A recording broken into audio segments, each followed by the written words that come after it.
Hi everyone, and thank you for having me. This is actually pretty exciting, and a first time we get to hang out with a whole bunch of people from around the world. Um, so yeah, in addition to having a master's and doing social work and advocacy, what I really want to bring today is actually my firsthand experience being in prison and as well as the work that we're doing and saying in trying to undo some of the biases that are around the criminal justice system and social justice in general. Um, so with that, I will first just tell you a little bit about our organization. So I work for an organization called Yoga Behind Bars. It started back in 2015, like a small little jail in what we're actually a big jail, but one small little program. And then now we're in 15 different facilities throughout Washington State, and we've actually helped people um, start programs throughout the United States. And so we teach meditation and yoga to people in prison, to people in jails. We teach in minimum, maximum, solitary confinement. We teach with youth. We've had an expecting parents program. We teach veterans at one of the jails, and we are still currently able to do some programs with specific populations that aren't vulnerable. And we've also done a 200-hour yoga teacher training. And so when I see the word transformative justice, to me, what that means is the people who are impacted by it are the ones leading the change.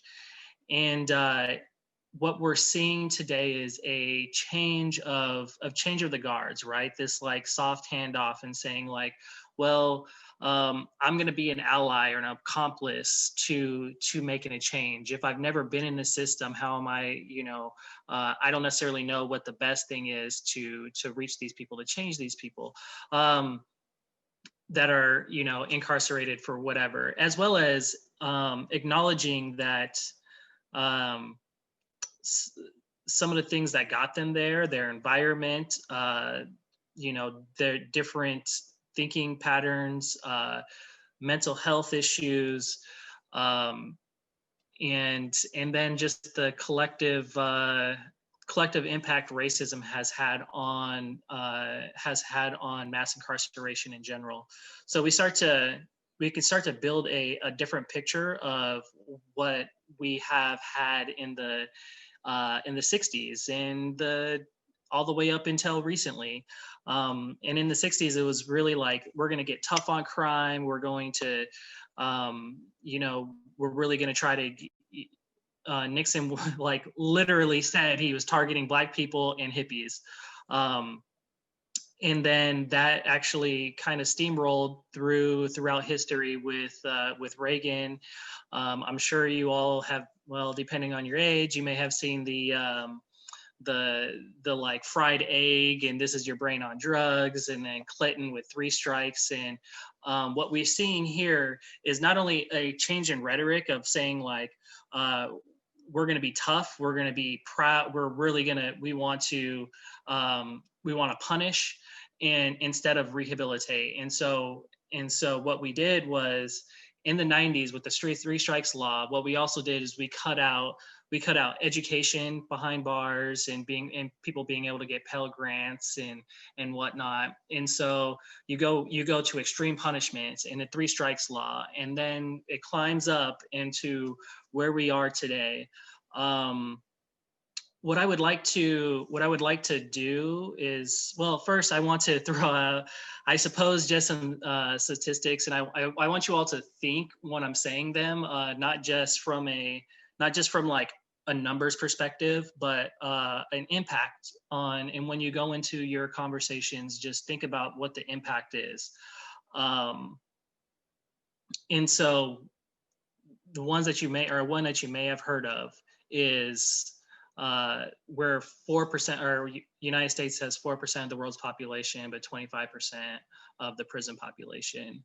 Wow, right? And then also there are more people disenfranchised now than there were during slavery, or Black people. I apologize. And then the last one, $6 of every $10, or 60 cents of every dollar that our city spends, that our municipality spend, are on criminal justice. So think of all the other things that we could possibly be doing with some of that money. And now I want to just kind of give you like a little bit of insight into maybe why Nalina reached out to us and said, we want you all to join. Is I like to personally think that yoga and mindfulness is a pathway to being able to heal. So we teach 4,500 people every year behind bars. And we teach a trauma-informed model. 90% of the people in prison have experienced some level of trauma. And that goes like, prison itself is very traumatic. Being incarcerated is traumatic. But those numbers are really high, especially this is youth, women, and men. They're all up to 90%. And sometimes more, and it depends on, different laws. What I want to start doing now is I want to give everyone a body scan. This is actually something that we do to be able to recognize bias within ourselves. And it's just a great tool, a great mindfulness tool for that. And so I don't know if you've ever heard of, I'm just gonna say a few words, first of all, and I want you to just think about them and maybe experience them, and if there's any physical sensations, maybe touch it if you can. So New Jim Crow, defund the police, no justice, no peace, Black Lives Matter. So these are all more progressive words, right? Or progressive concepts. And then, more conservative ones, all lives matter, Proud Boys, lock her up, Clinton, right? Radical left. So all these different connotations start to fit our concepts and our ideas of the world around us. And so when we say defund the police, we're thinking, let's just get rid of everything, right? When we're thinking of Proud Boys, we're thinking, well, that's very American, right? I mean, that's like the connotation that they want to give you. And now I would invite you all to do a grounding exercise with me. And first, if you can, just stop looking at me. Maybe look to the side, look around you, see where you're at in space and time. Give yourself some space. And now, if you can, put your feet on the ground and kind of feel gravity. Feel it in wherever you're sitting at, whether it's your rear end, whether it's your feet. Feel how gravity pushes down on you. Now, bring it into your skin, your tactile self, your clothes touching your skin. And I invite you all to now start at your feet. Maybe wiggle your toes a little bit. Come up each leg. Do you feel any tension? If you do, maybe try to release it if you can, or just acknowledge it, just let it be. All the way up to your hips. A lot of people carry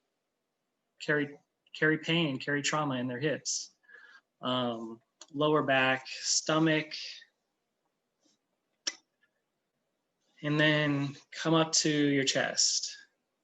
I know for me personally, I do carry a lot of anxiety around my chest, in my back, and my shoulders. And so if there's any there, I really invite you to just acknowledge it, try to let it be. Maybe imagine a knot being undone. Sometimes for me, that really that really helps, is just like imagining just the imagery of a knot being undone.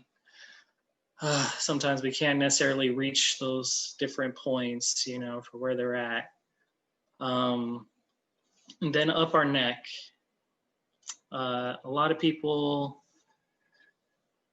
carry some sort of power, some sort of, you know, your facial reactions. It starts to move down and through your neck and all the way down into your body. But we want to go up. We want to go out. We want to bring this all out. And so into your jaws, you know, I don't know if you've ever been angry and your jaws tighten up. And so just try to let it be, relax. And your facial features, you know, sometimes if you want, you know, you can just touch, you can move, touch your face and move out. Just kind of just let your muscles, I like to just let my hands do all the work and kind of just massage them a little bit. And then all the way up, you know, our temples, you know, people get headaches when they're stressed out, and, you know, we definitely want to be able to undo that. We want this to be a nice, good space for being able to grow. And then last but not least, you know, the top of your head. Before we get started, I just want to recognize that whenever you're in conversation and you start to feel something, or even if you're walking down the street and you start to feel this like sense of anxiety, question your body. You know, why am I feeling this way? You know, unconscious bias has a way of showing up in our bodies. And we believe, you know, the only way to be able to undo is to first identify it and then use your body to undo some of that stuff. And so I appreciate you having me. I look forward to joining in some conversation, and sorry if I went over time, but I appreciate your time.